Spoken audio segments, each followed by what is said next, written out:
Hello everyone, welcome to episode 2 of I'm as shocked as you are. Today we've got two very special guests. The first one, come on Suze, come here. Actually going to be my co-host, and this is, go on, have a look. This is big Susan Storey here.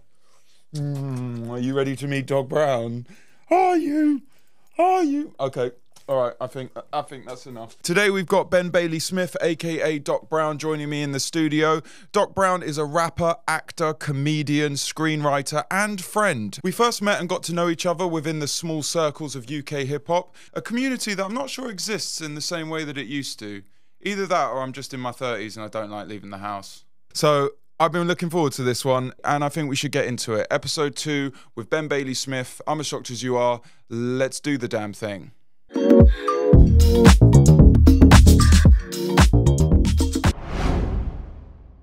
Thanks for coming, man. I really appreciate you taking the time out to come and sit with me. It's in such a beautiful part of London as well. It like is. Down on the Thames, southwest, cycled here. Beautiful sunny day. Yeah. You know. I've been cycling over from northwest London here in Barnes like a lot, and it's a treat. I mean, especially on a day like this. Yeah, it's just different. But like, I like the fact that exercise gets me here a little bit, and it just kind of like makes me more present. Yep. In fact, exercise has been a complete life-changing thing for me. Yeah, I mean, this wasn't planning to talk about, but this is the beauty of it. I don't go gym, and you can see that I'm wearing a vest right now because it's fucking hot. You can see I don't work out or anything like that. But I do, like, I cycle everywhere and I play football once a week, and that's about it. But just those two things, you're right. They just make you feel a little bit more alive. And they just sort of put me in my body. Like I think I spent most of my 20s just a sort of floating head of anxiety. And like now that I never thought I would be a gym guy, and something just kind of switched in my head. I mean, I was never like overweight, but the dad body was coming, believe it or not. Really? Like, yeah, it was, man. When I think of you, and I've known you since you were a kid, I just think skinny. Yes, in my head, I just think skinny. And I'm glad I've managed to keep it that way. I don't think you've got the potential to be a fat bloke. Yeah, but I've definitely got it in the locker. yeah. I think, like, sort of, you know, if I think about my dad, but he's always been quite thin, but we get to an age where it's just the belly. It just happens, yeah. It just happens, and you can't, like, you're right. Like, my whole life, I wouldn't think about what I was eating, and I would just be sort of skinny as a rake. But it's more the exercising about, you know, like you're saying, playing football and cycling. It's more like what it does for my mental health. Yeah, like, it just puts me in my body and reminds me that I'm like, like I'm here. Do you know what I mean? I've been in a gym twice, and both times I was acting as a person who goes to the gym. Yeah. Well, maybe that's just all that it takes, and then you do it so much that you're like, you know what? It's so funny. Sometimes playing a character, leaving a gym, I have this. A gym. So I used to play lots of football, and I hardly ever do. And recently, I played a game, and in my head, I thought, am I playing football or am I just pretending to play football? But they're both the same thing. But it's just a kind of strange thing where. Yeah, I don't know if that makes sense. No, I hear what you're saying. I meant it literally though. Like I was acting, like actually acting. Okay, in playing something. A character. Yeah. Who was leaving a gym, and that's one of the only times I've been in a gym. Right. But right. Exercise to me, even if it's as simple as walking, 100% agree with you. I think without it, like, I get to the end of the day and I just feel useless. So one of the main things with acting is they don't fucking let you walk anywhere, right? In what sense? You mean? Well, they put you in a car, like you leave the door of your house, and they put you in a car, and they take you to the door of the trailer. Yes. Right? No matter what the distance is. So I remember when I was living in Dalston, I used to live on this estate, and it was next to, on one side of it was a little green with an old vicarage in it. Right. And I got a role on an episode of a show called Rev with Olivia Colman and Tom Hollander. Olivia Colman. Tom Hollander She's as amazing. well, like proper, like, two legends. And obviously this is when they're not as big names as they are now, but they were well on their way. And Tom Hollander plays a vicar, and Olivia Colman's his wife. So I had some scenes in that vicarage. But it's like on the other side of my estate, which is on a sort of ring road roundabout, right? Still a car. Still a car. And like, dude, you have to get on the one way and go round the roundabout. Why are they so adamant? It's going to take you longer. Yeah. I could walk there in like 45 seconds. Is it a safety issue that they don't want? I think they want you to get there safely. Partly an insurance issue, perhaps, and also like in real terms and also in metaphorical terms. Like they don't trust artists. Like, where's he gonna fucking go? He's gonna wander off. Yeah, and I am even a bit in of a the wanderer. Sort of acting realm, definitely, just sort of like they insist that they pick you up in a car. Absolutely, and then time is money. Every second you're told is crucial, and it costs every minute costs £1,000. But I'm like, if that's the case, then let me fucking walk. I'll get there quicker. Yeah. And plus, they speed you to the unit base, and then you just sit there for like. I've 3 just hours. figured out, I think, why it is so that they will know exactly when you'll get there. They know where you are. If you look over the shoulder of your unit driver, he'll be texting the second AD going, "I've got Ben in the back." But in terms of where the vicarage was in relation to where you were living, ridiculous. How long a walk would that have been? I'm saying I'm hand on heart. I could have walked there in a minute. The only time I was allowed to do it was when I shot the Office movie, the David Brent movie with Ricky Gervais. Yeah. Because they shot in the Working Men's Club on Newton Green Roundabout, that's the same roundabout that I lived on. Yeah. But I was a number 2 on that, so I was just like, look, I'm walking there, all right? Because it's fucking ridiculous. Yeah. I'll see you there. Yeah, yeah. But that was a much more relaxed shoot. Yeah. Well, I'm really glad that you cycled here. Yeah, because that's freedom. Yeah, big time. I think that's the main thing about cycling, though, isn't it? You feel an innate freedom, especially if you're a Londoner. Oh, yeah. Because when I drive in London, I'm just not in control of my destiny. Yeah, no, exactly. I'm at the whims of the traffic gods of London. So I live just off the Harrow Road, and there's a lot of roadworks going on. Oh, mate, also, when are they going to finish that? And also the Hammersmith Bridge is closed. Right. So when I do that cycle, I spend most of it just sailing past traffic jams, and all I'm thinking is winning. Yeah. And they hate you, man. Hate you. Yeah, and I do think summertime cycling's probably the best form of transport in London. Yeah, I cycle all year round. My issue is rain. Like the cold, I can just about deal with because you sort of heat up if you start up pegging in the winter. Yeah. But when it rains, I've become so accustomed to line bikes. I actually love them. I only just found out how to do the ride pass. But I think now, if I were to go back onto a normal bike, I would struggle because I'm just used to that whoosh, that little push. But my first time on a line bike, it's actually has changed London for me and the way that I get around. I've done real long distances. Yeah, it's a game changer. It is, and that ride pass is a bargain. They're gonna clock soon, right? It took me a while to figure it out. Way cheaper. It took me ages. Yeah, I always get the £6.99 one. You know, the one that's like an hour for 3 days. That's exactly. That's the one. No, I'm hopping on and off those bikes constantly at the moment. Bro. It's a game changer. When I hit 50, I'm buying one of them bikes, not like an electric bike, like an electric bike, not as heavy as those fuckers, but yeah.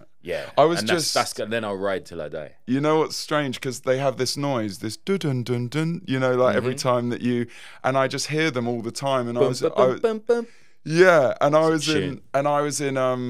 I was in Rome for 2 days for the weekend, like a few weeks ago, and they have line bikes there. Yeah. So in the hotel, I could hear the line bike noise outside the hotel room, and it was like, feel at home. I didn't know if it was. I felt a little bit at home. It was kind of comforting, but also they're taking over the world, and this is a new noise that's going to be everywhere. That's a scarier angle. It is a scarier angle. Slightly paranoid. I did the scooter in Rome last week. I couldn't face the bike because the markings on the road, it's just a bit mad. So you were in Rome recently too? Yeah. Dude, that was my first time in Rome. It's unbelievable, isn't it? I just felt like it's like being it felt like I was in a film or something. It's unreal. And feels quite untouched. Like, you know. Because you can't. Every fucking step you take has massive, profound historical significance. Yes. You can't just fucking build the Weatherspoons on it. Yeah, and thank God. That's so cool that you were just recently there, because I was too, and it was my only time that I'd been there, and it was only 2 days, and there aren't loads of places that usually when I go somewhere, and it was just for a holiday with my missus, and holiday 2 days, but like a place very rarely exceeds my expectations. Usually it's kind of doesn't quite match up to what I think it's going to be, or it's about what I thought it was going to be. But Rome just blew me away, man. And I love Italian food as well. And I'd come from Budapest, where the food yeah, I cooked for myself in Budapest, but Yeah, right. But Budapest was beautiful. I was going to ask you, yeah. The lime situation out there is next level. So they've got on every road, they've got a sizable 2-lane bike lane on every road, right? And they've got this green circular sign with a white circle. So it's like green with a white circle in it. That's a parking bay for a lime bike, and they're everywhere, right? So it's just the best for scooting and riding. For a lime bike enthusiast, Budapest is the one. Yeah. If you don't mind lime taking over the world. But yeah, going from there to Rome, it was like I thought Budapest was beautiful, and then Rome just like slapped me upside the head and went, look at this. So going from Budapest to Rome, that sounds like was that a work trip? Yeah. Because this is what I was going to ask you. I know you've just got back from filming in Budapest and Rome. Were you working in Rome as well? Yeah. So like it was just a brief stop off, but Budapest is like at the moment seems to be, I guess there's something that the president over there, Viktor Orban, I reckon he's got a little deal going with Hollywood or something, because all the big American production houses are shooting stuff over there. Like, did you see Eric? Eric with Benedict Cumberbatch and the puppet. No, it's really good. But it's on Netflix. Yeah. Yes. That's set. Is it the one that's set in the 80s? 80s New York. 80s New York. Budapest. Okay, right. So they got a lot there with like a New York street on it and stuff. And yellow cabs and stuff. Benedict Cumberbatch is incredible. Yeah, he's actually amazing. I met him really recently. So I met him like maybe 3 weeks ago. I wonder like what kind of mind he has. Did you see Sherlock? Yeah. You know that. As he plays Sherlock, and he can sort of read you and how quick. Sort of. I remember he's like studying one guy, and he's like sleeve of a porn addict.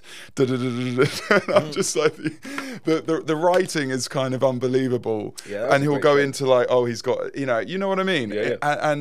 But the monologues that he has to memorize. Yeah. Are just incredible. And yeah, I mean, in Eric, he's got his own character, but he also voices this puppet that he sees. He's having a bit of a mental breakdown. Yeah. So he's playing 2 roles in the show as well. Right. I mean, he takes on a lot as an actor, that dude. Yeah. It's like a different level to what I do. I'm a character actor. Like I'm a dude who is like there. Like you have the numbers one. I'm a classic number 6 on the cast sheet, you know? Okay. So like the principals like 1 to 4.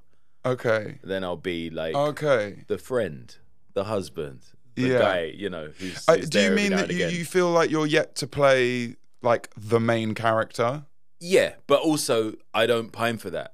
I actually love this because I don't feel like I've even been doing it long enough to be a number 1 on something. Short films and stuff like that where I can sort of like get it together. But like to carry a whole movie or a franchise. Yeah. I'm not saying it's beyond me, but I'm saying like if you do that too quick. Yeah. Like you watch a series, or you watch a movie and you wonder why it hasn't connected with you. Sometimes it's as simple as you just don't buy the lead. Like there's not enough about that lead. Yes, to carry it. Other times you can watch a movie where the writing's quite shit, the story's not quite there, but the lead is so magnetic. Yeah. And so unpredictable and so exciting just to watch and look at that they make it happen. They polish the turd and it's good. Yeah. It's amazing to kind of have that awareness, because it takes a lot of a large amount of self-awareness to know that, like, I mean, I think if the right thing landed in front of you, it's not something that you would go, I'm not ready. No, of course not. Exactly. I'd work out a way of making it. And in a way, you've kind of got to just leave that to the universe. Absolutely. Like every role that you've landed has obviously kind of made sense to you. Yeah. And sometimes I look at certain things I've done and think, was I the best casting for that? Maybe not. Yeah. Other times it's like, that had to be me. And I think that would be the way that I would know. Yeah. I'd be like, it's perfect for me. Yeah. This is a middle-aged mixed race guy. This is what he's been through. He's from this area, blah, blah, blah. I don't have to put on a fucking voice. Yeah. I don't have to, do you know what I mean? It's made for me. Like if that happens, then of course. Have you turned down roles that you felt that they felt you were right for, but you didn't feel. Yeah, definitely. Yeah. Definitely. So there is a decision, that sort of process of deciphering as to whether am I going to do this character justice or am I going to. Like it's very rare I get offered roles. Like I got that for the job I'm on right now, which is when it happens is amazing because the auditioning process is so grueling. Yeah. I basically have a job interview every week all year, and people look at me from the outside and go, "Oh, look, he's busy. He's doing this. He's on that show. He's on this show. He's in this movie. It looks like I'm doing a million things." Yeah. But actually, acting wise, I'll get 3 jobs a year. Yeah. Out of what maybe 50 that I've gone for. Do you know what I mean? The return is crazy. Yeah. The return. Yes. Yeah. I was thinking, like, I was speaking to you just before we started recording about how I'm hosting this podcast and how I feel like I'm right on the edge of what I think I can do. Like my feet aren't quite touching the bottom here. Yeah. But you have that tenfold because you've gone from being a rapper and, you know, talking. And so when did you kind of see that there was a jump to be made, that maybe you could act, and you could be a comedian? And actually having the sort of, it's brave to do so. I don't know whether you felt like you absolutely could do this stuff or whether you were in a similar space to me of like, I'm doing something that like, I don't know, but there's something inside me that tells me that I should give this a go. Yeah, I'd say it's more the latter. When I was a little kid, I wanted to be an actor or a milkman. It was those two things. Like, when I was like 6 or 7, I was fascinated by both of those jobs. The milkman is now obsolete. I know. I'm glad I didn't pick that. You know. But I think the similarity between the two is that kind of thing of like, you sort of got your own kind of space, you operate at your own time. I'm sure there was some link between. I've never heard that. You're delivering entertainment.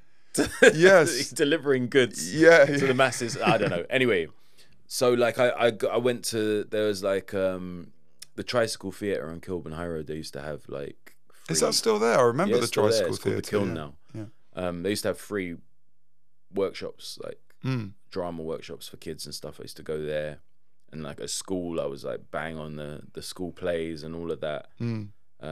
Drama was my favorite subject. I always wanted to be an actor, always. But then you get to like teenage years and you're just like,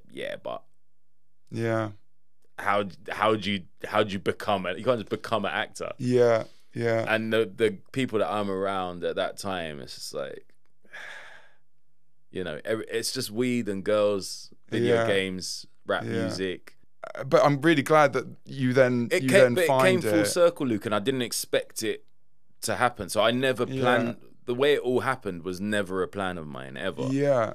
So like I went to uni to study performing arts, and I dropped out at the end of the first year because at that stage it was even more intense. You know, at that point I'd already started like going into rap battles and meeting a lot of the people that we both know today in those formative days of UK rap. And you know, I was just in this stupid course. I was just like, this is so like, it's not going to lead to any. It's a waste of fucking time. I remember going into class and thinking, I should be learning like electrics or something like that. Do you know what I mean? If I'm going to be here in this environment, learn a fucking trade, like something that's going to make me some money. Acting, it's ridiculous. Yeah. So by the end of the first year, I dropped out, and I got heavy into youth work, and so that was just me. I just did youth work by day, rap for fun at night. You know, and that was my life all the way up until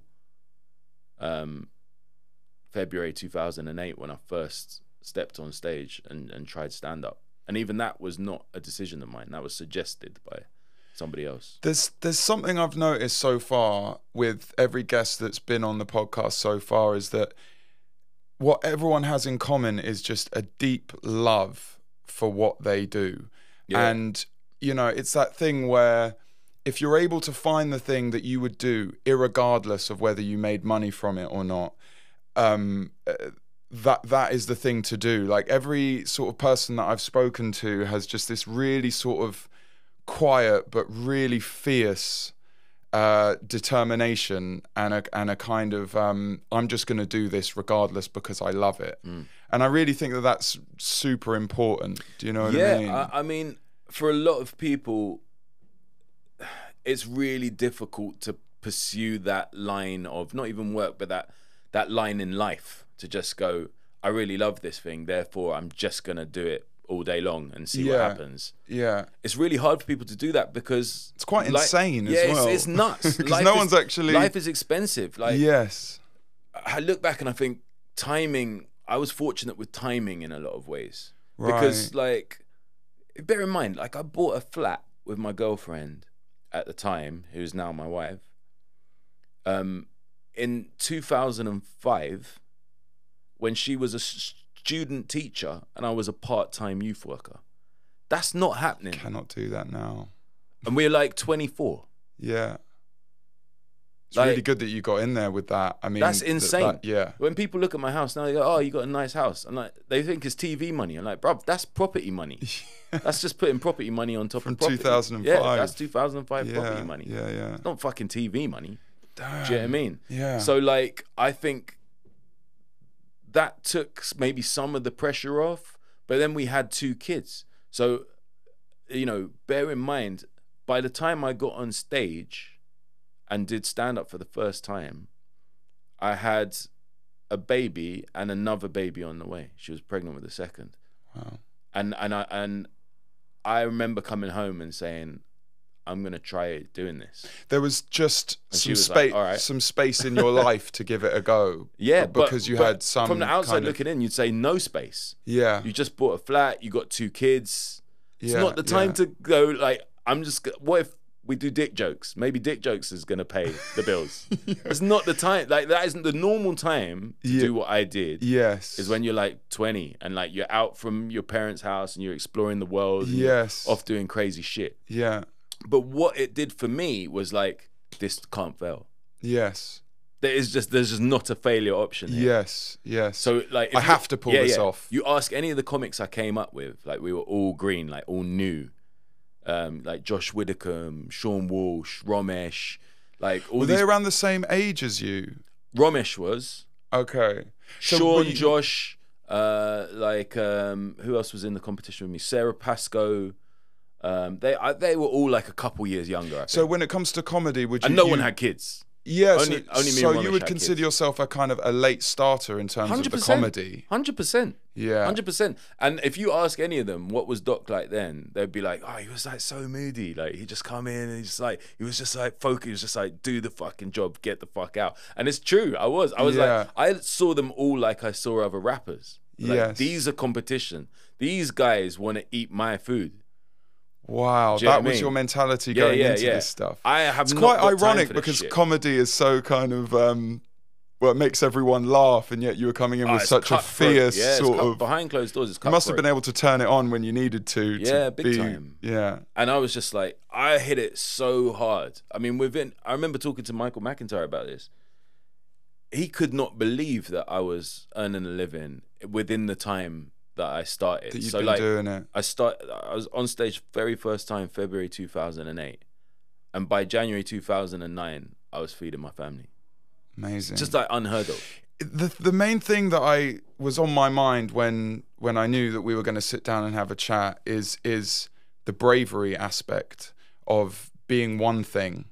And then really having the confidence to be like, I don't need to just be one thing. I can also go for this. Yeah. But now, even more so brave, given where you were in your life with your family and how important it was and how vital it was that it worked. Even more brave. It was a gamble. Yeah. Brave, I'm not sure is the right word. Well, maybe it didn't feel to you. But do you know, secretly, right, being a comedian is probably my dream job.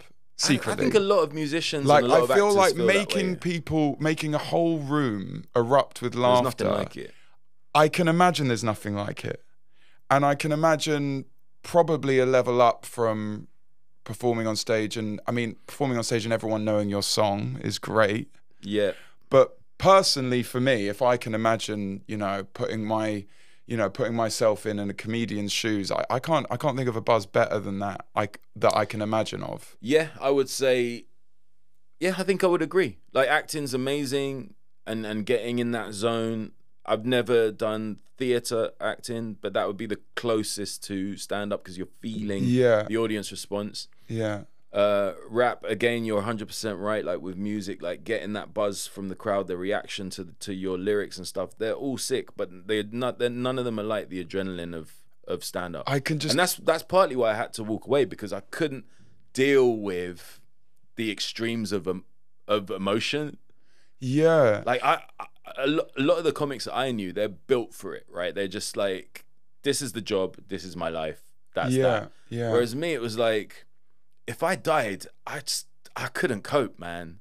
I needed to get back on stage like ASAP. Well, I imagine that there's like a probably quite a ferocious come down afterwards. Oh, it's terrific. I don't know why I'm even able to imagine that, but I really do think that like when you've just lit up an entire theatre with your jokes and done the stand-up, and then you walk out the back door, I'd probably be like, what now? Well, like, where's the... And the other thing... And I think that's why like a lot of comedians do end up turning to drugs and turning to big things... time. Because what are you supposed to do? Like, if it's in London, fine. Like, when I started out, I would do mainly London and then around the M25.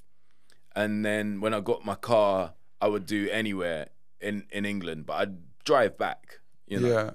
So that was fine. But once I started touring overseas, you know, I'd feel it a little bit in certain cities in the UK. But, like, especially when I started opening for Ricky and we'd be anywhere in the world. Yeah. And you're doing arenas now. It's like 18,000, 13,000, 11,000 people. You go on, you kill, you get off stage, you walk out the back, and you're just in like fucking Helsinki, like on your own. Yes. I honestly, the whole process is so strange because with music, you got your team with you. I was going to say, yes, whatnot. Exactly. With stand-up, it's you on your ones, and like you go to a city, or you wake up in a city, and the first words you might say to someone could be as late as 8 p.m. that night on stage to 10,000 strangers. So it's a really strange, hyper-real existence. And when you kill, you're walking on air with no one to share that energy and adrenaline with. It's like when you die, you want to kill yourself with no one to share that sadness and frustration. Do you mean when you die on stage? Yeah, Look at the terminology we use, killing and dying. It feels like life and death up there. Yeah. Because, you know, when you're acting in a shit film, the film comes out, everyone goes, that's shit. But no one goes, that's 100% Luke Storey's fault. Yeah. You know, that guy who went into the restaurant and asked for a sandwich, that scene there is his fault. No one's going to say that. They're going to blame the director, right? Or they're going to blame the writer and the director. But this is what I mean by bravery. With stand-ups, it's like 11,000 people don't like you. Yeah. And you feel this thing of like, I'm a piece of shit. Yeah. And it's like I say, the best comedians, it's water for ducks back. But for me, after... Right. Do you think after just years and years, you build a thicker skin? This is... No. Well, I think like for the long term... For me, I was just like, more and more, I was like, I can't deal with the ups and downs of this. But they're so extreme. It's too extreme. If you light up a room or an arena, I can imagine there'd be no high like it. And all I'm thinking is that if it were me, when you light up an arena and you kill it, right? And then you get back to your hotel room, I'd be like... Or worse, you get back to your family and you're like, oh, it's just these guys. This is not rock and roll. Do you know what I mean? Like, you can become a dick real easy. So you chase that high, I would imagine it's easy to chase that high, much like a drug. Definitely, you know? Definitely. And ask my wife what I'm like when I die. Like, I'm impossible. I'm absolutely livid and I don't want to fucking speak to anybody. How nervous are you before a comedy show? That's the other thing. I never stopped being nervous. Yeah. It never stopped. And I was like, am I really going to do this for the rest of my life? Like this horrible feeling like I'm shitting myself every day. So it's either the highs are too much and the highs are too high and the lows are too lows. Would you say exactly that? So now it's like I do it when I have time and that is it. So like I did it last night, but it was complete. I improvised the whole set and it just felt amazing. And that's kind of more a necessity than me showing off because I don't write jokes anymore. I don't write stand up because I never have the time to do anything with it. Okay. So the gig I got last night, it was better that I improvised, because it was like a big corporate thing. There was all these different people there from different firms, and I asked for the guest list, you know, like, give me the guest list. It's like a couple hours before. Let me look where everyone's from, and then I looked up their companies, and then I just fucking like joked about their company, and like they loved the fucking togetherness of that. Yeah, yeah. And I had them rolling for like the whole 15 minutes I was up there, but it was all improv, and I didn't just feel quick nervous. Research before the gig. I didn't feel nervous at all. Whereas if I had 15 minutes of stuff that I'd written and prepared, 100% I'd be nervous about two things: are they gonna laugh? Are they gonna find it funny at all? Am I gonna remember it? So you're kind of less present. Definitely. Less in the moment. I'm thinking about like the next line, the next line, the next line. Yeah. And I don't like that as much. Have there been times where you've frozen up on stage, or jokes have just not landed? Oh no, that happens all the time. But freezing is really common when you're starting out. Yes. So in the first, I'd say 2 years, I would experience that freeze where I don't know what to say next. Yeah. Horrible feeling. But then you get that right out of your system. You have to experience it, I think, because the fear of it is so all-encompassing that you never want to experience it again. So you just find a way. And death is like that as well. So like, I remember when I first started out, I entered, like, after that very first gig, I looked up online like comedy battles. They must have battles like rappers do, right? Yeah. And sure enough, there was loads of them. So I just entered them all. And the biggest one was called So You Think You're Funny. It's like an international talent search they do every year. It's very prestigious. The final is in the middle of the Edinburgh Festival. Okay. You know, and the people in the final, if you look down the lists on the websites, you'll see all the household names, all the way back to like whenever it started. I think it was 1990, 91. I think Alan Davis won it.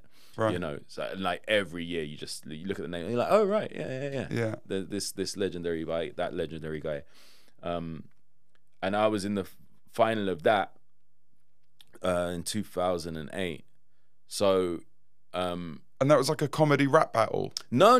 Thing, or no, it's like just a comedy competition. Okay, right. I just meant I immediately thought in my rap head they must have an equivalent in the world of comedy. Yes, right. A way to get a way to get your name out there. Got ya. By competing. That must exist, and of course it does.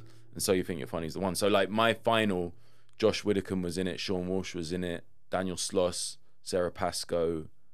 Who am I forgetting? I'm forgetting someone. Like household names across the board. The 8 of us. But that's 8 from like 800 people. So, right. You know, it's a proud moment. And then from there, like in the final, it's full of agents and stuff like that. And someone offered me like a tour of Scotland with 2 other comics, established guys. And I was like, yeah, cool. Like, bang, I'm on it. Yeah. We went across the whole of Scotland.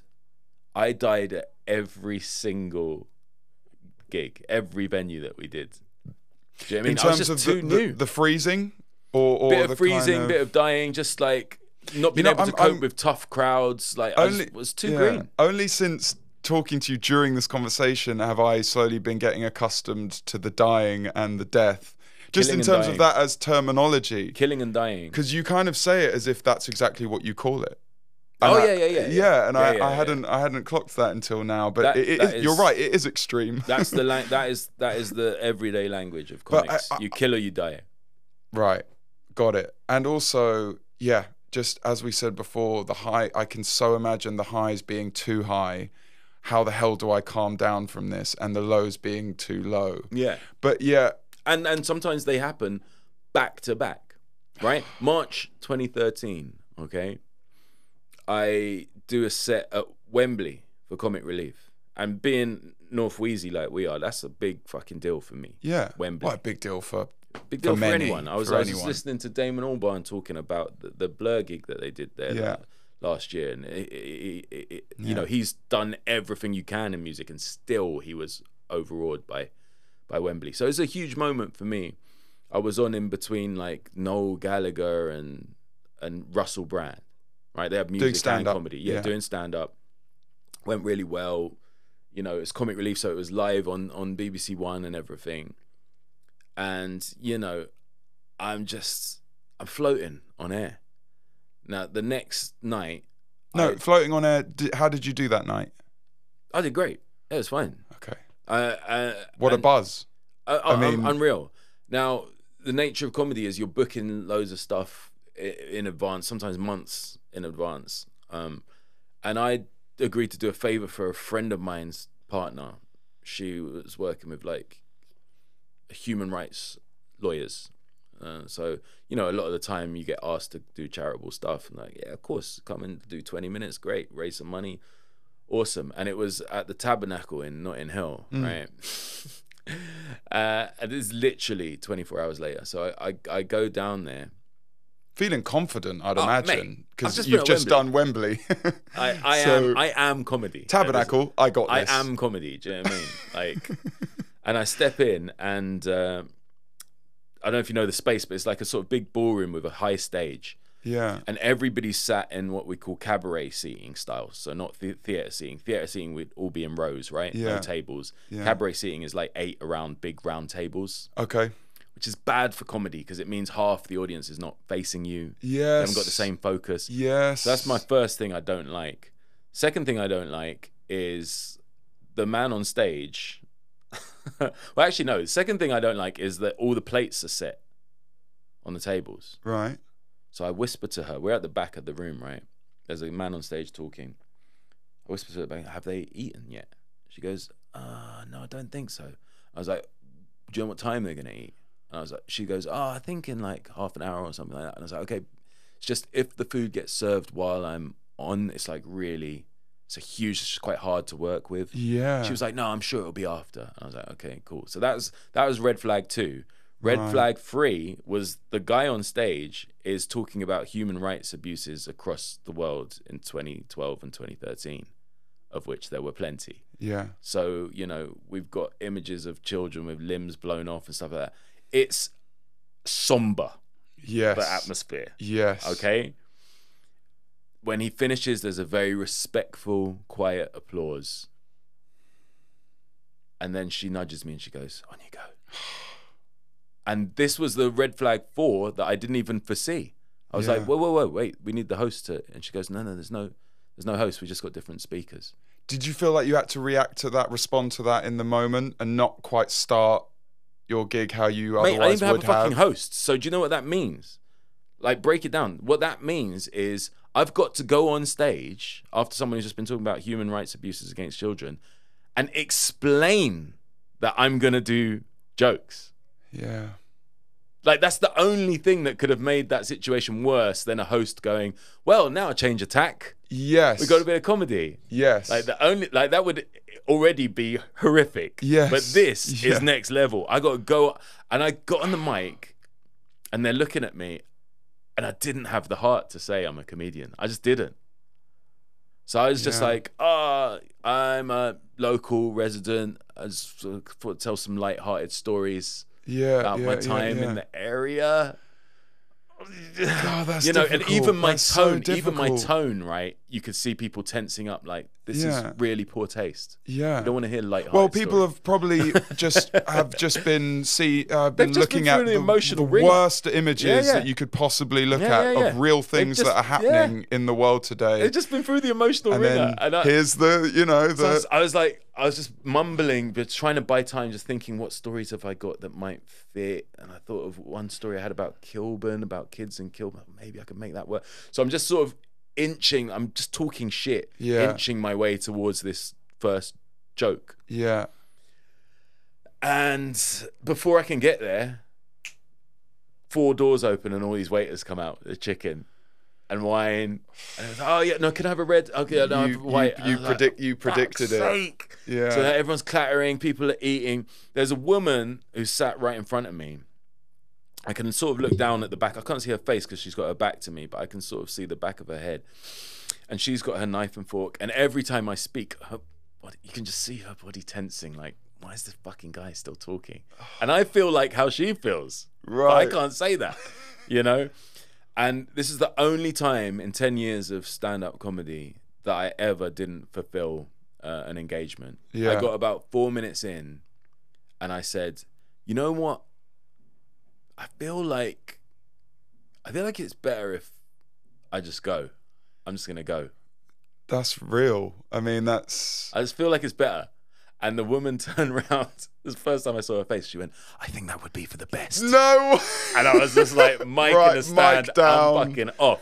Right? Yeah. And do you know the reception area in the Tabernacle? Where they've Yes. got the bar and the little DJ booth by the front door. Yes. It's a big open plan. On the ground floor. Yeah, on the ground floor. Yes, I know it well, yeah. So I go out there and I'm just like, you know, I'm traumatized. My body, yeah, I mean, my body's just cold. I'm traumatized. I just need to get the fuck out of here. Yeah. And she comes out and she goes, "Oh, that didn't seem to really work."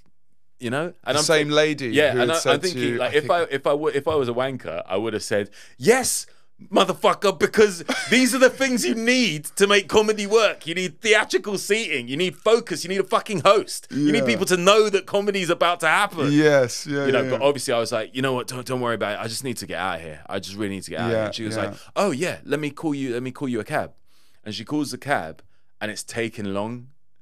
And they're finishing their food, and there's gonna be a break from scenes where they can all come out, get some air.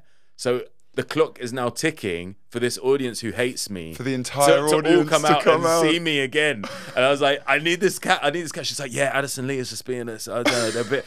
And I was like, you know what? It's cool. It's calm.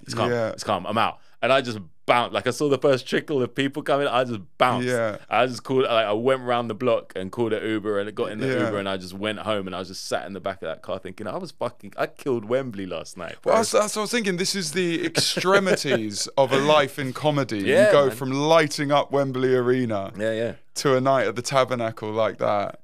And the thing is, I mean, that situation, I had no hope, right? But I have had other situations where... It also wasn't entirely your fault. That's what I'm saying. I've had other situations where I have to look at it honestly with self-awareness and say, I killed myself that night. Tabernacle, no. But I have had other situations where I've killed on a high level one night and then swaggered into the venue on the following night feeling like the god of comedy. Yeah. Do you know what I mean? Yeah. And just something about my body language and the overconfidence... I've lost the front row somehow. And then the first joke hasn't quite landed. And then the second joke doesn't land at all. And then I'm a little bit irritated or I'm off, just slightly off kilter, and I end up dying. That has happened before. And I look back on those nights and think, I killed myself those nights. That wasn't, oh, the audience is shit, the venues are problematic, the host fucked up. That was me. That was on me. Did you have periods of time where you were like, I'm slaying everywhere I go? Absolutely. I am on fire. Absolutely. Ask any of your favorite comedians right now about Doc Brown circa, like, I'd say like maybe 2011 to 2015. Just like, I was just like everywhere on fire. I went, yeah. Bulletproof. Yeah. Like, I've become a headliner probably 2011. Yeah. You know, like, you didn't book me if I wasn't headlining. The only way you'd book me if I wasn't headlining is because I'm headlining somewhere else, so I'll do the middle spot or the open spot. Right. Opening spot. At what point, I don't know whether you feel that there was a huge leap in your career or whether it, you know, at the point where you were getting bigger and bigger. I always think of the Slang 101. Yeah, that was cup of tea. That was Watershed for sure. And that was that on Russell Howard? Russell Howard's Good News. So the slang thing I used to close with on the circuit, but the cup of tea thing I wrote for Russell. So like you did a couple nights before that, I read it from a piece of paper in Brighton in front of a crowd. Was that during? And then I showed it to Russell in the dressing room. He was like, "Dude, you've got to do that." Was that during the time where you felt like you could do no wrong? Was it in that period? Because it felt that way. And did that propel you? Yeah, massively. Yes, because in those days as well, like there were certain things that happened to me that at the perfect time. Like the very first time I did comedy on TV, it was on this Jason Manford show called Comedy Rocks, and I had a 3-minute section. But it was like 08 or 09, and Twitter was real young. And, you know, I just got myself a Twitter account, you know. And then I was on Comedy Rocks, and I was making my way around it before, like, you know, waiting around in the dressing room. I had about, I don't know, 17 followers, just people that knew me. When the show went out live, when I came back, I was like in the car on the way home. I had like 3,500 followers, and I had a comment. I really remember this. I had a comment from Jamie Carragher saying, "Oh, this lad's really funny." And I was like, "Oh," and that was the first time I remember like you can have this impact between what you do as an artist and the building your audience like online, like the fusing like of that. the two. Yeah, because no one was really doing that. No one was involving rapping in their comedy. I hate to sound like a windbag or like full of hot air or whatever, but I don't think you can ignore like the impact that what I did had. It created a world where like the old version of like, hey, isn't it funny because there's this posh white guy trying to do a shit rap like in his comedy, that all died overnight. And then you had you know, Michael Depar, Man's Not Hot, Corrupt FM, who you had on this show, Munya, Chihuahua, do you know what I mean? No, absolutely. They all followed me. Yes, I'm not saying they copied me or anything like that. I'm just saying you sparked I created like a world wherein like that was not jarring. Yes. But I'm telling you, when I was doing like colloquial gigs around the UK in 2008, 2009, like I was really having to sell the idea that I rap. Like in the next 20 minutes, there's going to be some rap in this. And people going, what the fuck? And it also wouldn't have worked. It wouldn't have worked as well if you hadn't already been cutting your teeth for many, many years as a rapper. The key thing was that I could rap. It wasn't like this is a comedian like playing a rapper. Yeah. It's not a character. It's not a character. And a lot of people did think it was a character for a while. Yeah.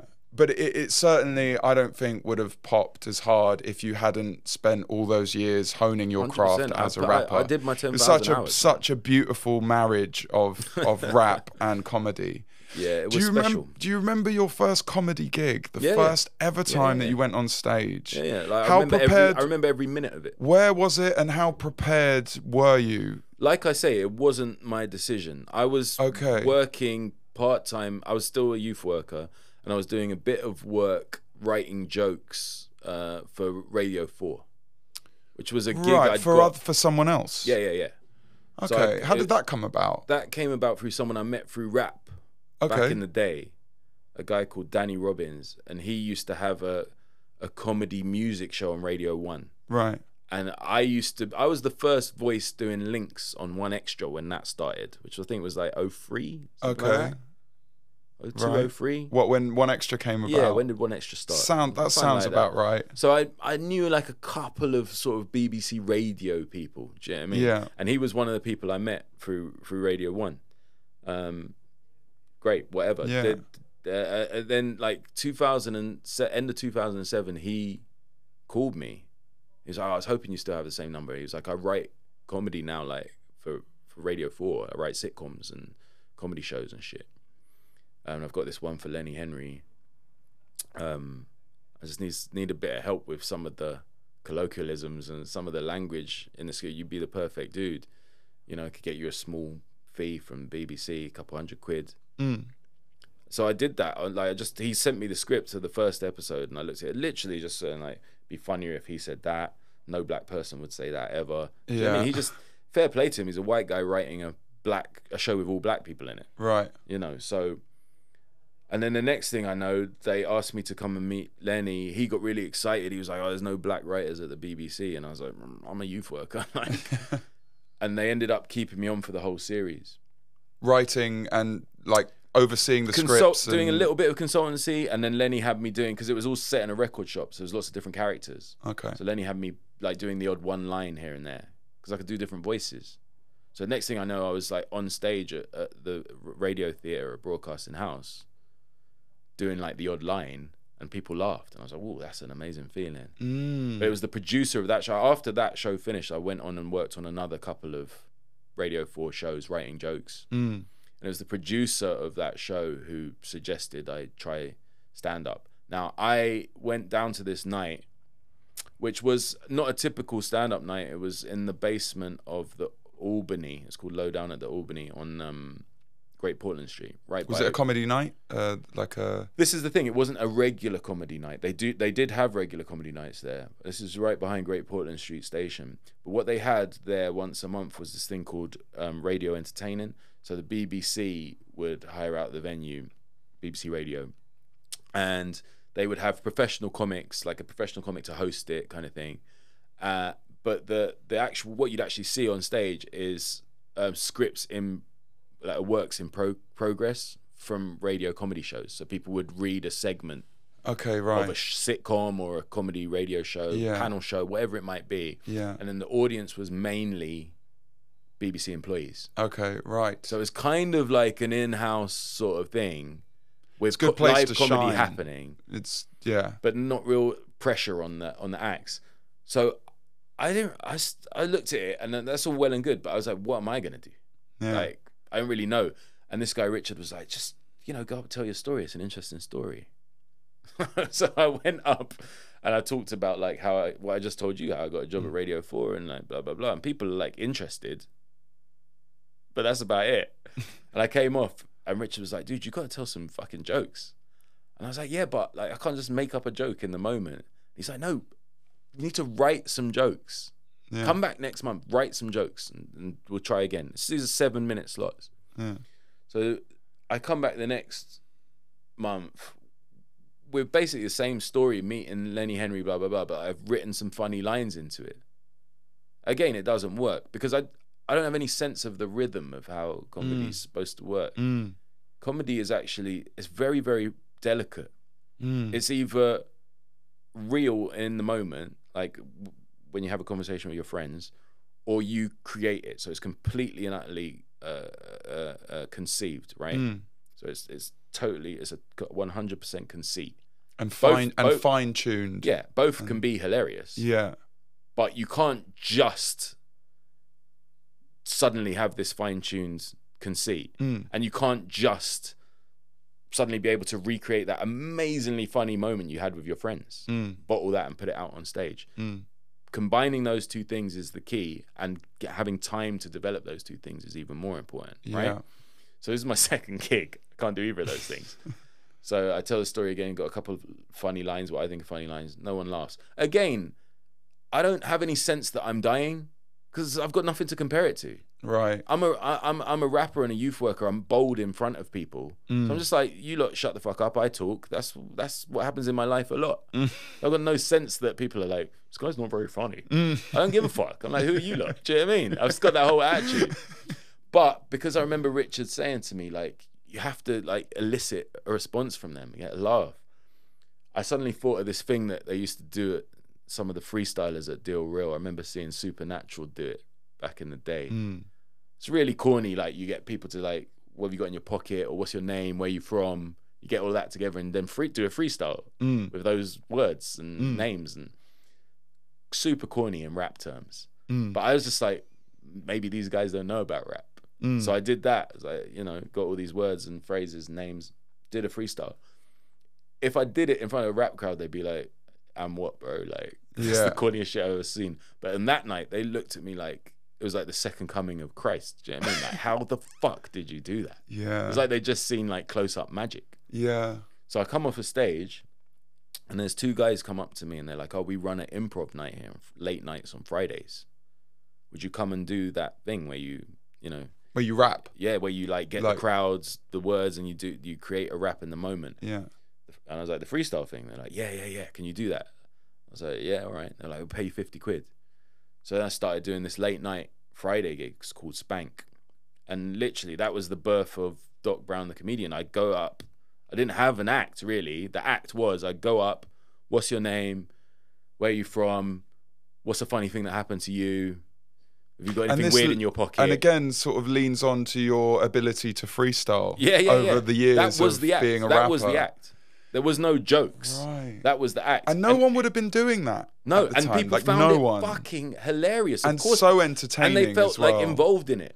Yeah, yes, and I thought, yes. well, this is what I'm good at. I'm good at rapping, and I'm a good raconteur. Like, before that at Deal Real, the record shop, I would host these rap nights. I remember. And even when like it was a bit gnarly or it got a bit narky in the crowd, I was really good at just diffusing. Yeah, you were. Just being like, guys, have a good time, man. Yes. Do you know what I mean? We got some weed, we got some beers, we got fucking hip hop. Yes. Like, what more do you want? I remember you being that was my way. vibe. Yes. So I just sort of brought that into it, and as well as also my youth work skills, like dealing with teenagers and little kids, I think is another really great skill for a performer. Like my wife's a teacher, and she's always saying, I do stand up every fucking day. Yeah. And I was like, yeah, you do, you know. Yes. Trying to get the attention of your audience. So I brought all those skills into it, and before I knew it, it sort of became an act because I couldn't just be rapping the whole time. In between, I had to say something. Yeah. So then I started naturally realizing it's quite funny that, like, I'm like an old rapper. Like, I'm like retired. I've got kids. Do you know what I mean? All this element, like I wear cardigans now. Like, all these things sort of happened organically. Yeah. And when like I told you, I entered So You Think You're Funny straight away. This international talent quest, and you had to have 7 minutes for that. So that was the first time I started like structuring it. I was like, right, got the improv rap there. I could write a funny little rap and put that here. I need to say like why I'm rapping, so that goes there. Have this little space here for improv, see what happens with the crowd, and that should be 7 minutes. Yeah. You know, then it just became more and more scientific from there. Did you know, because this whole idea of like dying on stage, when you had, it was called Slang 101, right? Yeah. Right? Yeah, Slang 101, and then the cup of tea rap. I guess having those banked before you are about to perform them, did that kind of make you feel a little bit safer? Like, I know I've got this prepared. And did you know it was going to pop off as much as it did? All I did was read it off a piece of paper in front of a crowd. And then I learned it and did it on Russell. So it was really new then. Right. So that was the biggest risk, the T-Rap. But I felt super confident in it. Yes. Because I just thought that the inspiration for it came from, I was recording some voices for a cartoon. And a woman came into the studio. We were on a break.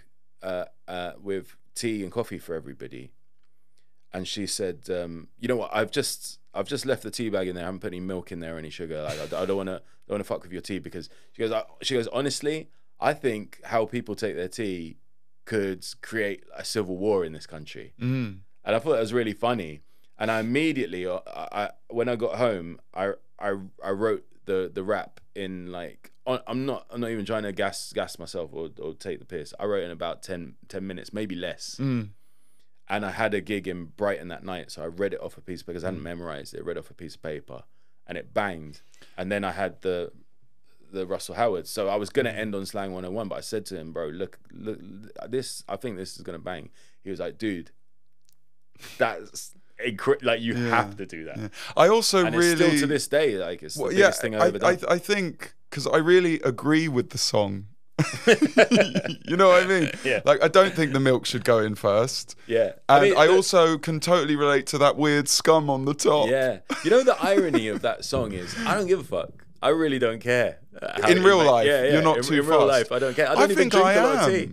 You'd still drink the tea. You wouldn't drink the tea with the scum on the top. No. I think my main thing with tea is just make it strong. Don't fuck about. Yes. So if you put the milk in first and it's still strong, I don't really give a shit. I think you make your tea as your parents or your mum made your tea. Yeah, exactly. That's for me. Also, like, I don't drink. Which was the way you described in the song, by the way. Tea, coffee. Like I never drink coffee. I've never have. Tea, like I might have a cup in the morning. But I also might not. I never have more than one. So like, okay. So not a big tea guy. I'm not a tea guy really, but I knew instinctively that it was a big topic. Yes. You know, and really British. Yeah. And now looking back, like everything I've learned from stand up and from the business, if I was a bit more savvy, because I was doing big gigs, my own big gigs back then, you know, I'd do the Bloomsbury, places like that, just me on the bill, do an hour and a half. You had a headline tour in fact, you came to the Bloomsbury one. I got a photo. I did, and I looked like a priest. Harry Love. There was something that Stephen, Pro Green. And you look like a vicar in it. A vicar? Yeah, it's like the way your white t-shirt's coming through the black shirt. I remember that, yeah. Anyway, like, so I was doing those kind of gigs as well as the circuit gigs where it's just me and I'm looking at myself. Because I knew how to do all of that stuff. Like, but looking back, if I was a little bit more savvy, I would have premiered that T-Rap at the Bloomsbury, right? At that night where I'd paid the media fee and owned all the footage and then put it on YouTube. Because I've never made a penny from that song because the first time I performed it was on the BBC, so they own all the rights to it. Right. It's not. It doesn't belong to me. It belongs to the company that creates Russell Brand and the BBC. I mean, Russell Howard. And the BBC. That is a shame, but it did happen. Yeah, and it was still a moment. You did create it, and it was still a moment. It was still a moment, and it's still a moment for people now. It's crazy. Yeah, people really remember it. 12 years on. Yeah. So I'm super proud of that, and I always felt like I had something like that up my sleeve.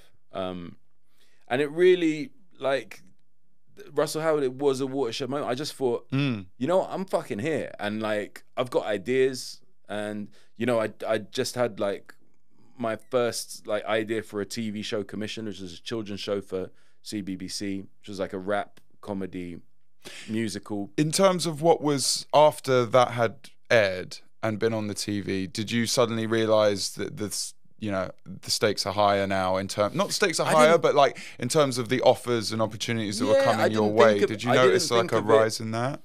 Yes, but only in terms of stand-up. I didn't think of it in terms of anything else. Or acting or... Nah. Yeah.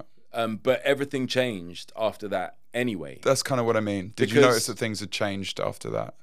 I didn't really notice because my head was so in stand-up, and I was working so hard on my kids' show. Now, the kids' show is important because I taught myself how to act on the show, right? Because it was my show. I'd written it. I created it. The environment was so friendly because it's children's TV. I didn't feel any pressure. What gave you the idea to do that? Youth work. So the original idea of it was like it was set in a youth club. Yes. And the concept was like there's this youth worker who's an idiot and a kid who's way smarter than any adult. That's a good Just premise. The Homer Bart sort of relationship. Yeah. So I'm a big doofus and this kid's like really wily and obviously everyone's really naughty, so I'm just constantly getting the runaround. That was the idea. And there's these moments of rap like Flight of the Conchords. And this came out. This was on... Yeah, so I was really confident about the idea and I already had friends at the BBC from my time in the radio. Yeah. So I said to them like, do you know anyone at like children's? Like CBBC. Yeah. And they said, yeah. And I met with someone there and we put together a little tape, like a videoed thing with a kid from the youth club that I worked at, and gave it to them. Like, this is the concept. And they came back and said, how would you feel if it was set in a school instead of a youth club? I feel like it would speak to more people. I was like, yeah, listen, whatever you want to do. Yeah. But yeah, ended up getting commissioned, ran for 10 years, 10 series.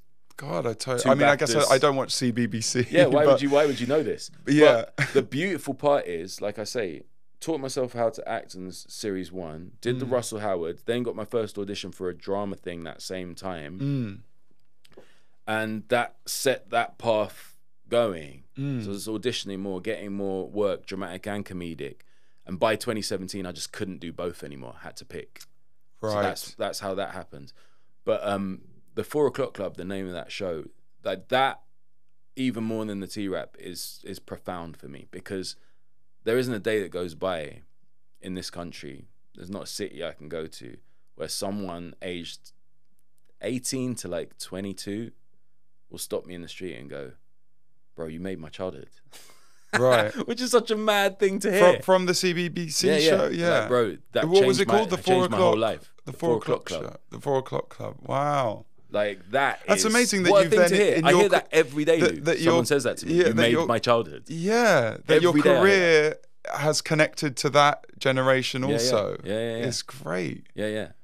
How did crazy spread? Fans. No, that's amazing. How did working with Ricky Gervais come about? Just again, like this all happened at the same time. Russell Howard comes out in 2012. The T thing goes viral. People are watching clips of me online. And someone I knew in bookings who'd worked with Ricky had showed him a video of me on YouTube. Right. And then he just called my phone. Yeah. He's like, I've just been watching you on YouTube. It's fucking just funny. Randomly. An unsaved number kind of pops up on your phone. Got the number through this guy. He called and just rang you up. Yeah. And he was like, what's up, doc? And I was just like, who the fuck is this? It's Ricky Gervais. And I was like, yeah, all right, bro, I'm busy. I just hung up. Because I just thought it was a prank. You genuinely thought it was a prank? What's up, Doc? It's Ricky Gervais. And it's that laugh that he does. But wait. So, did he call back? Yeah. He calls straight. But it's the other guy who called back. He goes, "No, bro, it's really. I'm sat with Ricky Gervais. I've just been watching you." You thought it was what? Just a mate pranking you or something? No, it's like withheld number. I don't normally answer those calls. So if you get withheld it's interesting number, that he called you from a withheld number. You don't really see those much anymore. Yeah. But anyway, this is 12 years ago. So you just hung up, and he called back. It was really him, and I was just steeled myself, and I just thought whatever he asked me to do, I'll say yes. Yeah. At the time, I was sat in my garden reading a script for the first serious acting job I ever had, which was this thing called Hunted on BBC One. Right. Where I was playing a hitman. So I was really feeling myself. Yeah. I was feeling in the business. And you're in a good place right now in terms of like what's happening. He asked me to come and open for him in Oslo. That was the first thing that you did Norway, before you'd kind of... So I met him for the first time in person in a basement underneath theatre in Oslo. What an adventure you've been on, Doc. And we went for a beer after that gig. It was like a warm-up for... How did it go? Oh, I died on my ass. But it was funny. It was a funny death, and I enjoyed it. Okay. Yeah, because he's a real stickler for times.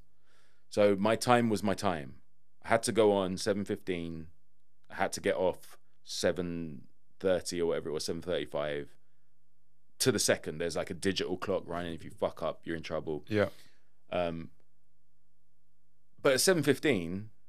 it was still light out. People like, there's a few people in the theatre. Most people are at the bar getting drinks. All the house lights are on. Do you know what I mean? People are taking off their coats, getting settled. So, but you just have to, in other situations, they go, we'll just push it back like 10 minutes and then put you. But with Ricky, it was just like, it's clockwork. He goes on when he goes on, you go on when you go on. So you saying it was a funny death in terms of because slightly a more comfortable death than usual. I knew I was going to die. It wasn't like because it's of going the timing, so well and now it's going bad. The timing. It's like the house lights are on, people are walking around. Okay. I'd been writing Norwegian jokes. Do you know what I mean? Like trying to think of funny things about Norway. Like I thought Yo Nesbo was a rapper, shit like that. And I was just like, I can't launch into any material because I haven't got full focus. The lights are on. So I knew I was dying and it was fine. But so again, not really your fault. Yeah, I was okay with it. And I was sorting out, like there was an argument that broke out between some people over seats and I was like sorting that out. Right. And then there was like a new wave of people coming in, like I didn't know where to sit. So I was like, yeah, come down here, blah, blah. And Ricky was sat on a little milking stool in the wings. You couldn't see him. And he was just pissing himself at me dying. Did you feel like it's really important that I impress? I mean, really important that I impress here? At first, yeah. I was thinking, this is a nightmare. I'm going to be shit. Yeah. And I need to be good. But I saw him pissing himself and I thought, he knows I'm good. I wouldn't be here if I wasn't good. Yes. It's fine. So I was just like, at one point, I just thought, I can't do material. That's out the window. So I just went for truth, just like at the Tabernacle. And I just said, hey, you lot don't know this, but this is actually a huge moment in my life.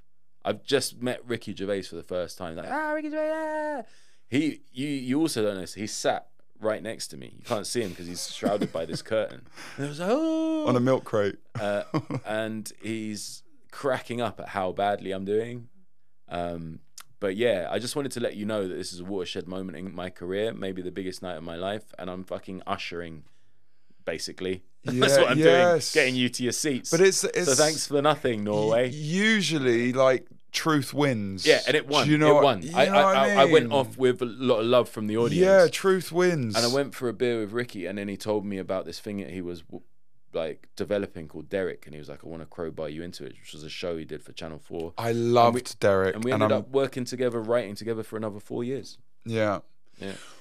And that's that.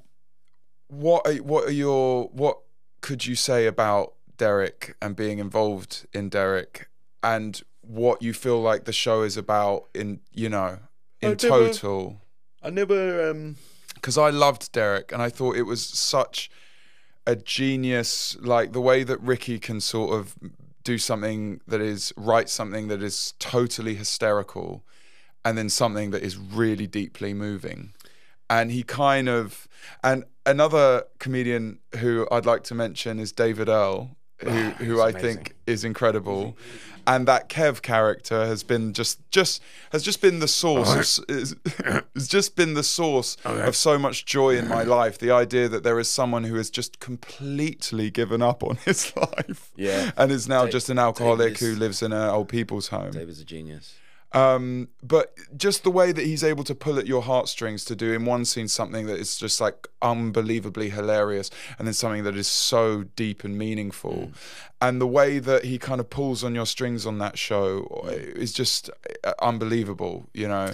Yeah, I think the thoughts on Derek. The thing that stood out for me with Derek was the manner of working.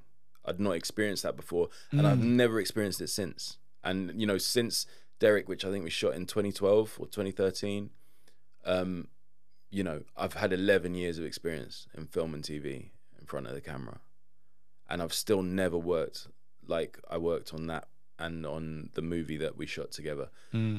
So you have scenes, there is a script, but it's like a skeletal script, and you know what has to happen in the scenes, but he'll get you to just improvise, and then he'll sort of edit the funny bits on the spot. So you say something that makes him laugh, he'll go, say that again, just make it a bit more economic, a bit shorter, so just say this, then that, you know? And there's 2 takes and done. So it was really snappy, really quick. You started late in the day, like 8 a.m. You finished early, like 4 p.m. Had a whole hour for lunch. Bear in mind, everybody else in the world, I don't just mean like most other shoots, I mean every other shoot in the world will run from 7 to 7. So it's a shorter day. Or like, you know, it'll be like, they'll say it's 12 hours, but it's really like 14 hours. Right. And that doesn't include like your travel and all of that. Yeah. It's the majority of the day. Yeah. You know, and a bit of the night. That's every other shoot. Ricky is just like, go home, see your families, rest. We'll do this again tomorrow. And quick takes. It's a legendary way of working, amazing. And like some scenes just completely improvised. So like there was one scene that this is how I met the actress Holly Dempsey. There was one scene where she was playing like a nurse. Yeah. And I was playing this guy who was like had to work there on community service. Yes, I remember you'd stolen some trainers. Like, go and go and get her number. You got to get her number. You got completely improvised. Yeah, you got 3 minutes. And I was like, all right, fuck it up. And the whole scene's in the episode. Yeah, I remember. And that's just me and Holly. Just we don't even know each other. Like just went for it. Like and I've never had that freedom since on a film set. That I really enjoyed shooting that and the movie. Those 2 shoots were probably the most fun I've ever had on a film set. I was going to ask you whether there were sort of specific scenes that were just an absolute really joy to... And you know, by that stage as well, like between then and the movie, that sort of 3-4 year period, me, Ricky and David Earl were doing a lot of shows together. Like, live shows? Live shows. So like when Ricky would be doing a work in progress, me and Dave would like do little bits in between. Do you know what I mean? Yeah. And I just like watching David, I was just like, this guy. I mean, he was so unpredictable. He just did like. Have you seen his combo stuff that he does? Yeah. And his Brian Gittins is just my favorite. Yeah. It's just like. It's sort of. Some nights he'd just be like, it was like he was almost challenging himself to see how many people he could lose from the audience, you know? Just by being weirder and weirder and bravery weirder. Again, I think. There was one night, me and Ricky would always watch him in the wings. There was one night he just like did a couple of jokes, didn't really work, you know. No one's laughing. So he'd just go, oh. And he'd unzip his fly. He had a huge prosthetic cock. And he'd just go, wallop. Huh? Look at that. Do you reckon? Just this massive cock just hanging like wild. Do you think he's not scared to die on stage? Would you say that? I think he is. I think we all are, but I think he's got this sort of death-proof mechanism with especially with that character, because Brian Gittins is sort of supposed to die. Okay. Yeah. Yes. Yeah.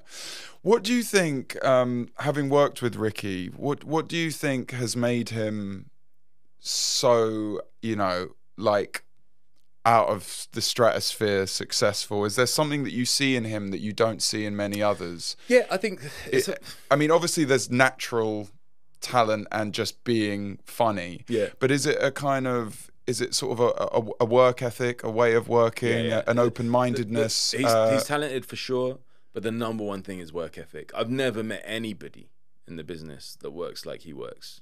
From the outside looking in, I can tell. Like, he never stops, regardless of what you think about the quality of his output.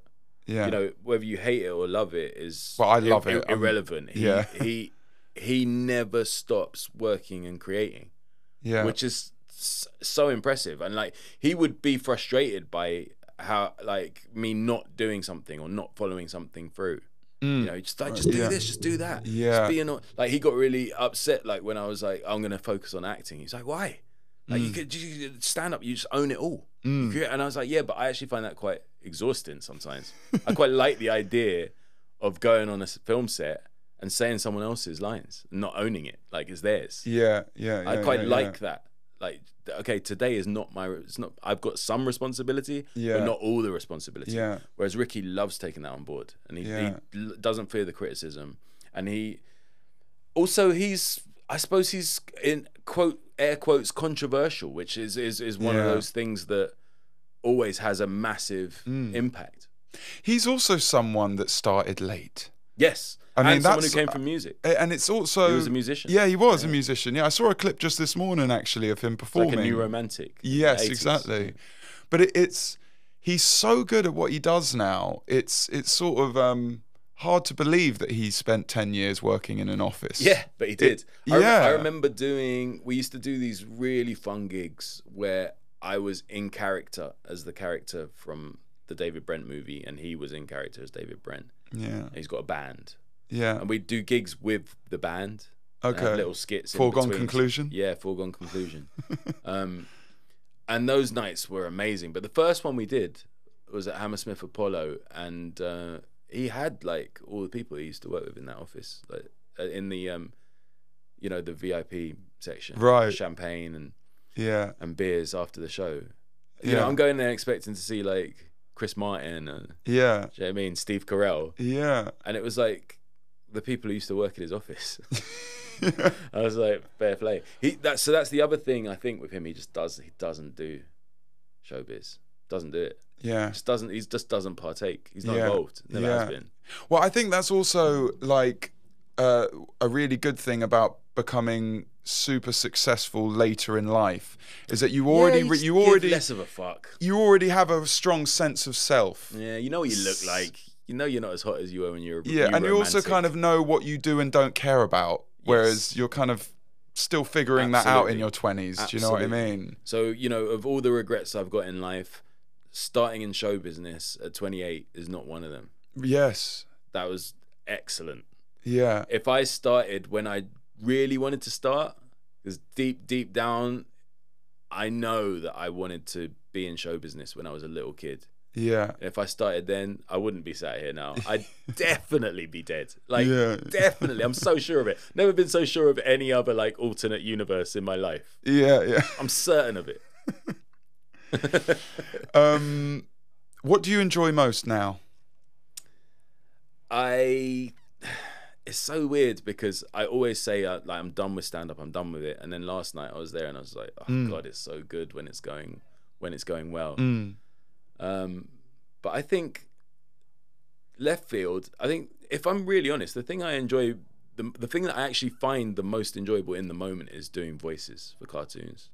Really? Like, it's just the most fun element of all of the things I do performance-wise. Yeah. I really love it. What's the process there? So there's a character and you have to match a voice to the character. We have things called animatics. So the cartoon will be partially animated.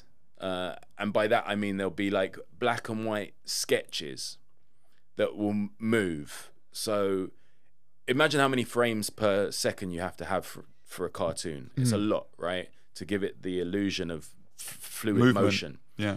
So you have way less than that. You have like 4 frames. Do you know what I mean? For like 5 seconds. So bang, bang, like he's there, he's fallen, He's standing up.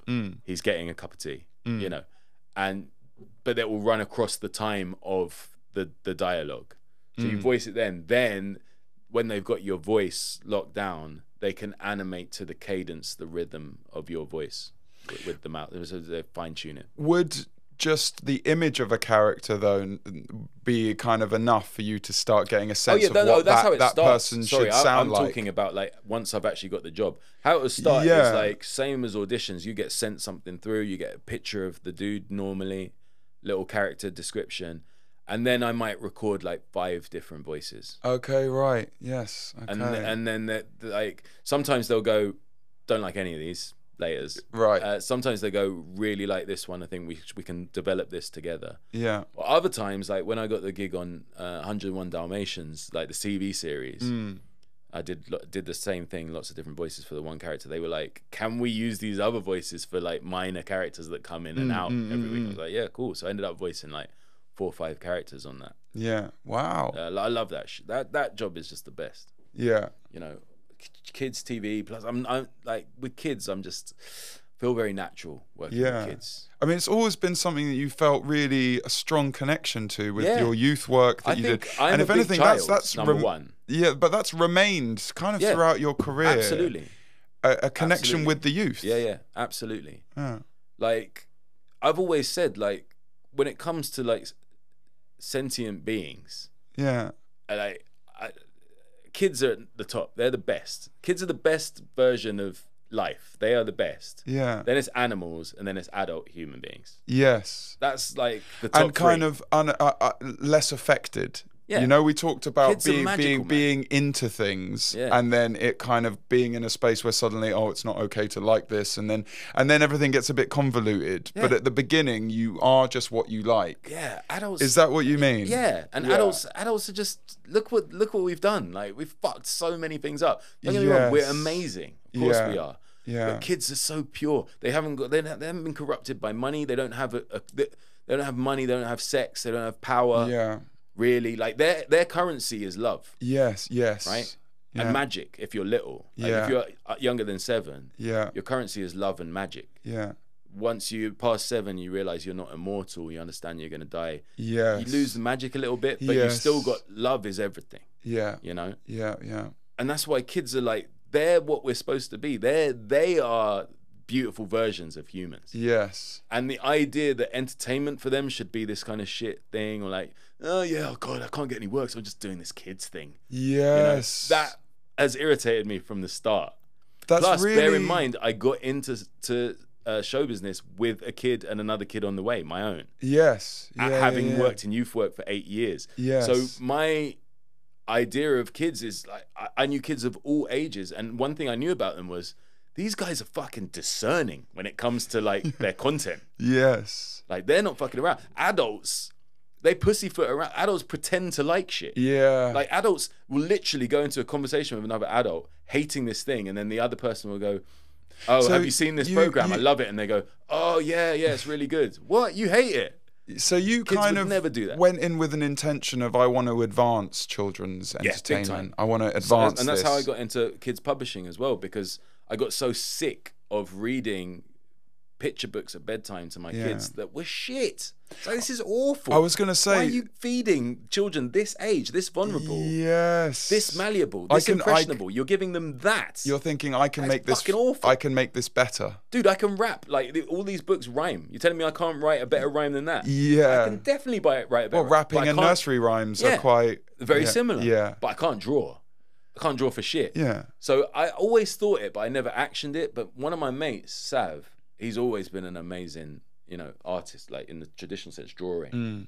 And he was the one. He had little kids at the same time as well. And he was like, dude, I can't read any more of these books. They're just doing my head in.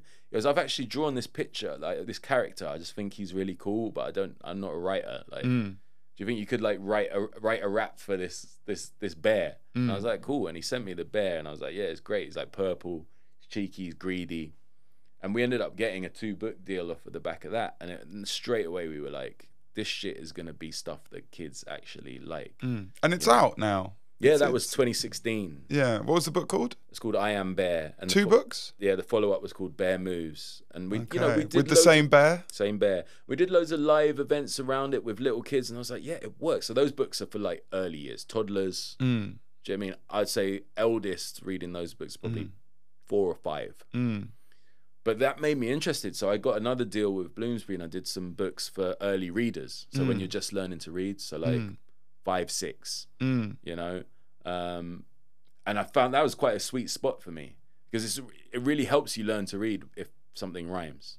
Right. Yeah, because you can see, okay, so this word sounds like that word. You remember it more. Yes. Yeah. Do you know what I mean? Yes.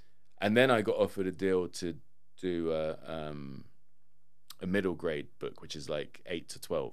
Okay. That's a much bigger challenge, because that's a novel. That's 350 pages. Okay. And I did that. Thank God for lockdown, because not that because was of the COVID, time. but I had nothing else I could do than write this book. So the timing of that was perfect as well. But I found it so hard. Yeah. It's like homework. Because like 8 to 12 though, also quite again, discerning. Very discerning, and I knew them from my 4 o'clock club days. Like those kids, like they're hard out to in the world impress. now. Yeah, they're out in the world now. You can't be giving them like 2 + 2 is 4 and Barney the dinosaur. They've fucking moved on. Like, yeah. You know, they want complex narratives. They want troubling situations. They want a bit of darkness. Yeah. Not too much, because they want you know, resolution. Yeah. You know, like adults, we can handle a story without a resolution. As long as there's an ending, I think adults are okay. I actually remember 12 and 13 being a very difficult age, because really tough. You no longer want to be like taken to the zoo, and you kind of want to be an adult. And if you do watch any little kiddie TV shows, you do that secretly. You don't tell anybody. Yeah, it's a difficult age, just in general. Hard. So catering to them was another tricky thing. But yeah, man, I mean, for me, the biggest joy of my professional life is entertaining kids, for sure. I didn't know that, and I think adults are mean. I think they're mean-spirited for no reason. Well, I think you've got to have quite a lot of self-awareness to not let life turn you into that. Yeah. Do you know what I mean? And try, because I mean, you go through tough times. It's very normal, but you know, part of, I guess, struggling or suffering is inevitable in life, and then you've just kind of got to keep your eye on the ball and not let it turn you into a terrible person. I think it just takes some sort of self-awareness and you know, not coincidentally, keeping in touch with your childlike nature. Yeah, I remember David children Earl. are just full of joy, man. David And Earl that's what actually. we all really want, isn't it? Yes. We want to be full of joy. We want to be joyful. We want to be content. Yeah. No, I was just going to say what I remember David Earl in an interview just saying, I don't want a job, I want to play. Exactly. And so there's something about being a comedian or being an artist in whatever form, like a big kid. Is almost the kind of, I insist, I'm going to create a way that I can still just play and get paid to play. Hans Zimmer said, a child goes to their parent and says, I want to be an artist like you when I grow up. And the parent says, you can't do both. Yes. Yeah. And that sort of sums it up in a nutshell. Yeah. Really. I've got no interest in growing up, because the grown-ups that I see are fucking miserable. Yeah. And so many adult humans now seem to relish in negativity. They just bathe themselves in it. Their natural go-to is just to be negative about themselves or about other people or about what other people create, about what other people choose to do. Yeah. Comparing their lives with themselves, which is a negative thing again. Like, I just think it's so, like, the go-to default emotional position for so many grown-ups is negativity. And I just I look at kids and I just think they're like animals in that way, that like there's like, how much fun can I have right now? Yes. You're not thinking like, you know what, today I think is a write-off. I'll have some fun tomorrow. I've never known a kid who's done that. A kid is going like, today is the fucking day. Yeah. I'm doing everything I can until I'm forced to go to sleep. So like this sort of connection that you've had with the youth, and there's obviously been a part of you that's wanted to kind of look after and entertain and keep life fun for young people. Yeah, for sure. Did that go up a whole new level when you had kids yourself? because I'm now at the age where I sort of want to have kids. I feel like there's this thing arising within me that I want to protect and I want to provide, and and that just seems to have been rising and growing up within me. And I now know people that are around my age that do have kids, and I don't often hear about the visceral experience of what it's actually like to have created a person. It's mental. And I saw someone say on Twitter that you don't know peace until you've experienced your daughter falling asleep on your chest. And it's just like, I don't know whether if you could just briefly describe what fatherhood has been like for you. First off, I disagree with that statement fundamentally. Really? You don't know peace until your daughter falls asleep on your chest. You don't know peace ever again, because the true experience of parenthood is a low-level humming of anxiety that will remain with you until you die. So that quote should really be, you don't know peace until you've died and your children are still living. That's how that quote should go. Whoa, that's like the peace. Opposite of the sentiment of that quote. I'm never fully relaxed, ever, because I'm always thinking about them. They're at the back of my mind somewhere, or they're at the forefront of my mind. Now, my children are adults now. Yeah. It doesn't change. Like, my eldest daughter is in Croatia with her mates. Yeah. She's doing her thing. I'm worrying about her every minute of the day. I'm so aware, Ben, what I think is that I think it's a type of love that you can't conceive until you actually have a child yourself. And I'm willing to that's what that believe should have been focused on. Don't worry about peace. Love is the thing that you learn immediately. Yes. You thought you knew love before. You didn't know love. You didn't love anybody. Right. You barely even loved yourself. Once you are solely responsible, or in a shared partnerships with your partner, responsible for this human being, that love hits you. This human being is like a part of you. You've helped create this extension of yourself. So there's like this narcissistic element, but that goes out the window. Like, I think getting pregnant and all of that, and looking at clothes and picking that, I think it's all narcissism. I think you're just creating another you to bask in like your own reflection of your own glory, but then when the baby comes, all that's out the window, and you suddenly have to care for this baby. And the love, it doesn't happen to everybody. I know some people just walk away. They can't deal with it. It's too much, and that's sad, but it happens all the fucking time. We don't really actually need to have any more babies. We can just get them from adoption services. I just should say that. But anyway, the love you feel is so it's so immersing. You're so lost in it. It overcomes everything, and it's front and center, and it's in your head all day long. You suddenly realize how many times you've lied to people and to yourself when you said I love you. Wow. It's bullshit. Wow. Now you can learn to really love other people once you've got kids, and understand what love is for yourself. That's what really changes. You realize actually you weren't that good a friend. Actually, you weren't that good a lover to that person. You weren't. You weren't all there. Like with your kids, you're all in, and you're all there, and you're all present, and you're giving every ounce of yourself to that kid. That's love. Given the fact that you just said that, the world doesn't need more kids. It doesn't, unfortunately.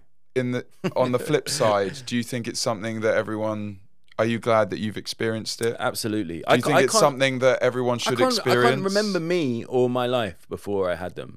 I know I was there. You knew me. I know I was doing stuff, but I have no understanding of what my state of mind was. I just can't even, I don't even have an inkling of it. Yeah. It's like, they just exist in photographs, really. Yes. That's just not me. So you think that there is a life pre-kids and there's a life post-kids? Definitely. Yeah. And the other thing is, it's terrifying for people, of course, the idea of having them. But the idea that, the pre and the post, the pre is when you have all the fun and all the creativity, and the post is when you're just a dad or you're just a mum. That's a nonsense. That's a state of mind. My life is the other way around. Well, you spoke about that earlier. Completely. Yeah. Before I had kids, I didn't really do a lot. Yes. I smoked a lot of weed. I did a job in youth work that allowed me to get up at midday, because it didn't start until 4 o'clock. Yeah. I didn't So really it happened do anything. in reverse for you. I mean, because you had kids, it was like, right, this has to be on now. Yeah. It made me serious about all my creative endeavors and all the fantasies that I had in my head about what I thought could be a career for me. And that's a magical corner for you to take, because you could have gone straight into fear and be like, I need to play this super safe now. Yeah, I mean, I was looking at normal which jobs, is what a as lot well. of people do. I was looking at normal jobs. And you didn't, and it paid off. Yeah, I was looking at normal jobs because at the end of the day, like, I was a part-time youth worker. Yeah. Like, that really just paid for weed. That was all it was. And I was just still living at my mum's. Then we had this flat and it was super cheap. Then when we bought the flat, the mortgage was even cheaper than the rent we had on the cheap flat before. Yeah. Do you know what I mean? So like, I didn't really have massive outgo. I didn't have like mass pressure on me. Yeah. But then kids just become super expensive, and you're like, no, I need a proper job. Yeah. This youth work thing's not going to cut it. I need to do something a bit more substantial. So when Danny called me out of the blue and changed my life overnight, I was waiting for I was going to have an interview with the FA to do an interview as a spokesman for Kick It Out, the anti-racism charity. Okay. Which, when I look back, I think sliding doors, it wouldn't have been a terrible career for me. I think I would have been quite good at it. Yeah. So I'm obsessed with football. Yeah. And I'm obsessed with racism as well. Yeah. One I really want to keep going, and one I really would like to stop. So you know, I think it would have been a good job. We'll never know. I've been a total admirer of your path, Ben, and it's just been a joy to watch, from the outside, and I look forward to whatever it is that you're gonna do next. Yeah, who knows? I think that's the best thing about my life, really. I never really know. I don't think any of us do. I think in order to keep that sort of childlike spirit alive, there's always got to be an element of like, this podcast is a completely new idea. I'm not even sure if I'll be any good at it. But I think this is the same part of myself that perhaps was like, I don't know if I'm going to be any good at comedy, but I'm just going to fucking that's my next challenge, actually. I need to try and impart that to my young adult children. Yeah. Because like that concept is scary to go like, hey, well, let me see what I'm into and maybe have a go at doing that. Yeah. Like they think like they're going to be in dead end jobs, doing nothing. It's going to be even more boring than school was. Yeah. No, it doesn't have to be. Doesn't have to be, yeah. So I really like what you've said. I really like what you've said about fatherhood as well. I think that's like a really that's really warmed my heart, and I think a really lovely place to leave it there. Nice. All right. Ben, thanks so much for coming. No, thanks for having me. I really appreciate you, brother. Thanks everyone for listening to this episode of I'm as Shocked as You Are. Don't forget to like, share, and subscribe, and we will see you next time.